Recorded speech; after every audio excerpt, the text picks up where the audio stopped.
It's an honor to be invited to the laser evening. It's a perfect occasion to talk about how imagination, art, and science were linked in ancient Greek mythology about automatons.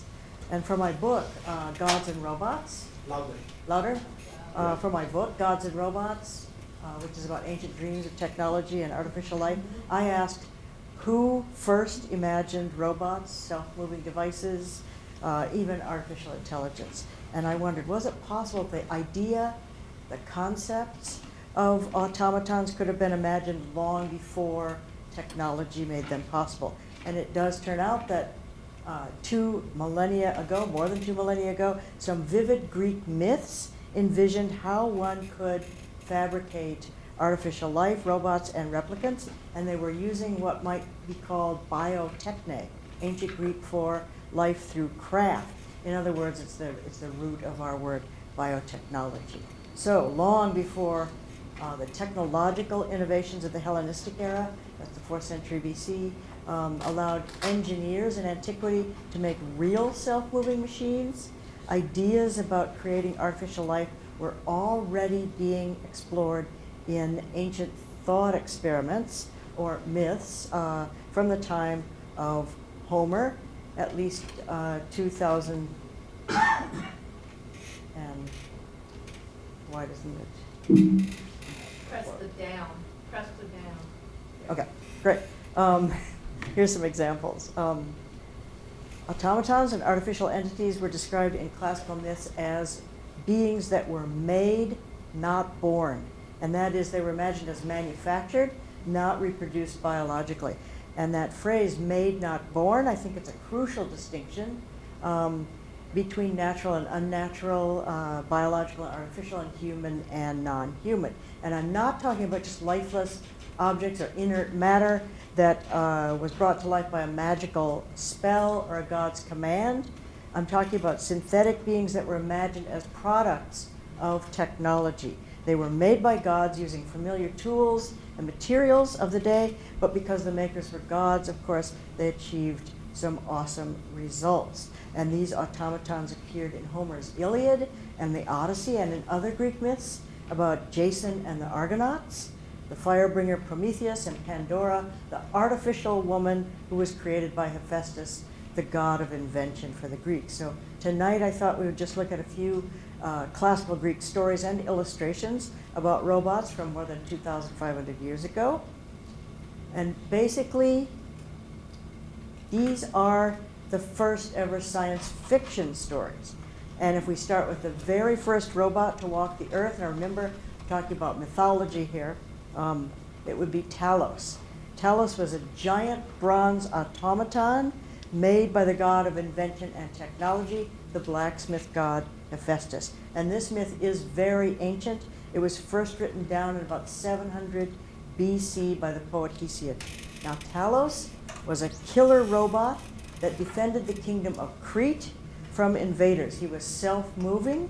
It was said he could march around the island 3 times a day. That means he went more than 500 miles an hour. We're talking about science fiction here. He was programmed to spot invaders, and then he would hurl boulders to sink approaching ships. And ancient coins from Crete show Talos throwing rocks. These are from about 350 BC. Now, in close combat, Talos could heat his body red hot, and then he would grab up a victim and crush them to his chest and roast them alive. And here's an ancient Etruscan mirror illustrating that capability. Excuse me. Yep. They have wings. Talos has wings. And No, some images. on the coins, they put wings on him, and I believe most people believe it's to show his speed or his supernatural abilities. He was never described as having. I think it's remarkable that we know something of the inner workings of Talos, and we know his power source, which means that he sort of fits our modern definition of a robot. And I think those details confirm that he was imagined as a technological being. He had a single tube or artery that went from his head to his toe. But instead of blood, what pulsed in that tube was ichor. Ichor was the mysterious life force of the gods. It's what made them immortal. And this entire vivasystem was sealed with a bronze bolt on his ankle. And Jason and the Argonauts encountered Talos in the quest for the Golden Fleece. They tried to anchor in Crete. And here's Talos imagined by Ray Harryhausen in a cult movie of 1963. It's familiar to many people today. If you're fans of that movie, Jason and the Argonauts, the film featured some unforgettable stop motion figures and scenes created by Ray Harryhausen. In the ancient myth, Jason and the Argonauts were doomed to become the victims of Talos. It's another scene from that movie. And in ancient Greek art, Talos was portrayed as a giant bronze man. And here he is on that famous vase. And if you look at these two, you can compare artists' different techniques for painting bronze armor. You can see that he looks just like the bronze armor there. Well, Jason and his men were saved from Talos by the sorceress Medea. And it was Medea who figured out how to destroy the bronze robot, and she used a combination of persuasion and technology. She was able to convince Talos that she could make him immortal. And here she is on a vase convincing him of that.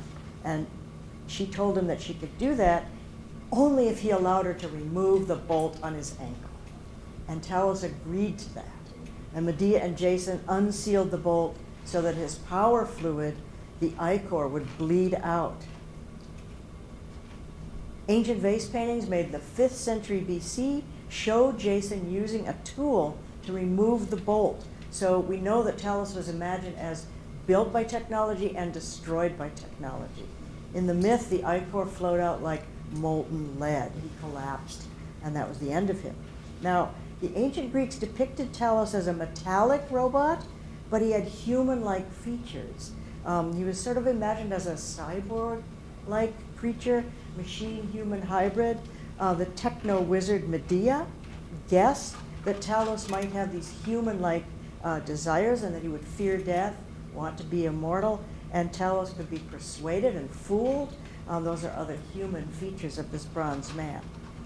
And psychologists today try to understand, why do we anthropomorphize robots and feel empathy for them?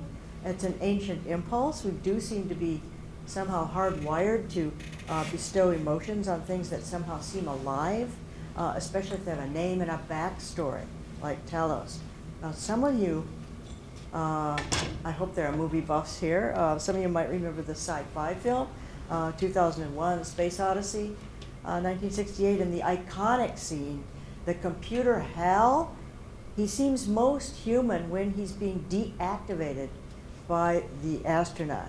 Hal tells us his name, he recites memories from his childhood, and we feel sorry for Hal at that moment.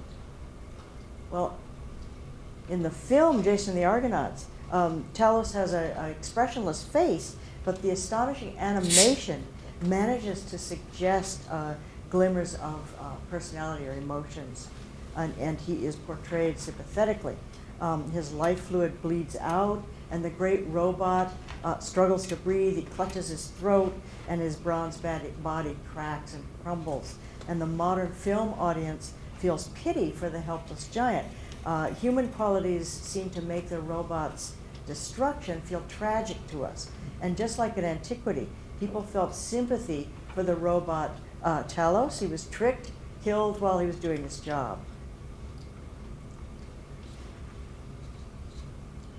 And in that ancient vase painting, Talos is shown as a large man of bronze, and he's falling backwards as Jason is removing the bolt. His eyes roll up, and the artist, if you look closely, even painted a teardrop coming from his eye onto his bronze cheek. In the continuing adventures of Jason and the Argonauts, Medea helped Jason overcome some more deadly automatons in the form of a pair of fire-breathing bulls made out of bronze. And these robo-bulls were forged by Hephaestus, once again. Jason had to yoke these fire-breathing bronze bulls and plow a field, and then he was able to do this with the help of Medea. She was kind of a mythic hacker She was able to break the coding of these menacing robots made by Hephaestus. And Hephaestus is an interesting god because he's a divine blacksmith, and he was always pictured using the familiar tools, materials, and methods that people saw in real foundries and workshops on Earth. He's the only god with a job. He's the only god who sweats. He's always described as perspiring over his work. But he's a god, so his creations are far beyond what any mortal could achieve. He made a set of automated bellows for his forge. According to Homer in the Iliad, the bellows could blast more or less air as he needed them. Hephaestus also forged that drone-like eagle that arrived like clockwork every day to torture Prometheus. And Hephaestus also devised a wonderful fleet of driverless carts, self-driving carts, that delivered nectar and ambrosia to the gods' banquets and then returned when they were empty. He made automatic gates for the gods to come and go from the heavens, almost like automatic garage doors. Another amazing invention was a crew of life-size, lifelike women made of gold, and they served as his personal assistants. Homer describes these golden women as looking just like real women, and that they anticipated his every need, and they had strength and reason. But I think even more astonishing, Homer says they were equipped with all the knowledge of the gods. That's quite a data dump there. You don't need that much, but you never know, right? In other words, these automatons possessed what amounts to a mythological version of AI. But I think the capstone of his productions, that was another lifelike replicant. And in this myth, Zeus commanded Hephaestus to fabricate a beautiful replica of a woman. And this woman was supposed to be evil disguised as beauty. She was going to be sent to Earth to punish humans for accepting the gift of fire that was stolen by Prometheus. And we're talking about that fembot called Pandora. She was designed to dazzle and entrap men and then bring misery and suffering to humankind forever. Pandora was described by the poet Hesiod around the same time that Homer was writing about the golden female servants. Hesiod's description says Pandora was an artificial young woman, and she was made, not born. And there are many vase paintings of Pandora. Here we have Zeus admiring Pandora before he sends her down to Earth. She's like a living statue, a kind of AI agent. She's in the form of a seductive young woman sent to Earth carrying a sealed jar filled with evils. This is not the fairy tale version that most of you know. She was, you could say, programmed to open that jar when she got to Earth. And here she is on a famous, magnificent vase. It's really a huge ceremonial vase. She's being prepared for her mission. And everyone's moving on this vase, but Pandora is standing there stiffly like a statue. She's got a sort of uncanny smile on her face. She looks like a wind-up doll about to be animated to carry out her mission on Earth. Now, in the Greek myth, Pandora was given as a bride to Epimetheus, and he was enchanted by her beauty, accepted her as his bride. Prometheus, his brother, tried to warn Epimetheus not to accept Pandora, but the warnings were ignored, and we hear that Epimetheus only really realized his mistake later, after Pandora opened the jar, unleashing suffering on humankind for eternity. But I think I have time for one more myth, another ancient version of artificial intelligence, and I promise you this one's a little more cheerful. In Homer's Odyssey, the hero Odysseus, he wants to get home. He visits the mysteriously advanced land of the Phaeacians, and they're ruled by King Alcinous. It's a mysteriously advanced land. They have automatons, and the king tells Odysseus that he commands a fleet of ships that require no rudders, no oars, no human pilots, no navigators, and no one even to row the ship. He says these ships are steered by thought alone. And if you think about it, this myth envisions these ships as controlled by some sort of centralized system with access to a vast archive of sort of virtual maps and navigation charts of the entire ancient world as it was known then. The king boasts that his ships are unsinkable, that they can travel long distances under all weather conditions, and that they return to his port on the same day. He says the ships themselves, quote, understand what we're thinking and what we want. They know all the cities and countries in the world, and they can traverse the sea even in storms. There's no danger of shipwreck. So to transport Odysseus back to his home, the ship simply needs to be told his city, the name of his city, and the ship will devise the route accordingly. Odysseus marvels at the steady course of the pilotless ship, as swift as a falcon, carries him across the sea to his home island of Ithaca. And I guess the analogy to GPS and automatic navigation systems is pretty striking there. I think these myths tell us that the ability to imagine the idea of making artificial life, automatons, robots, self-moving devices, has roots more ancient than most people have realized.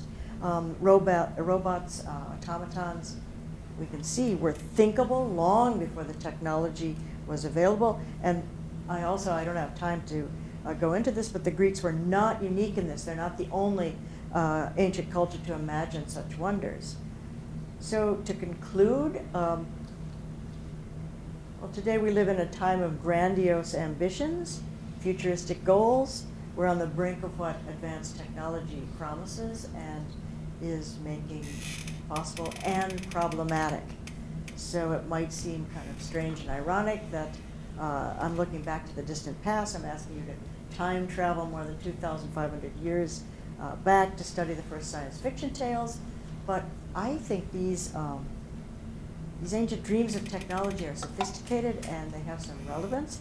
And I'm hoping that they might enrich our understanding of the timeless link between imagination and science.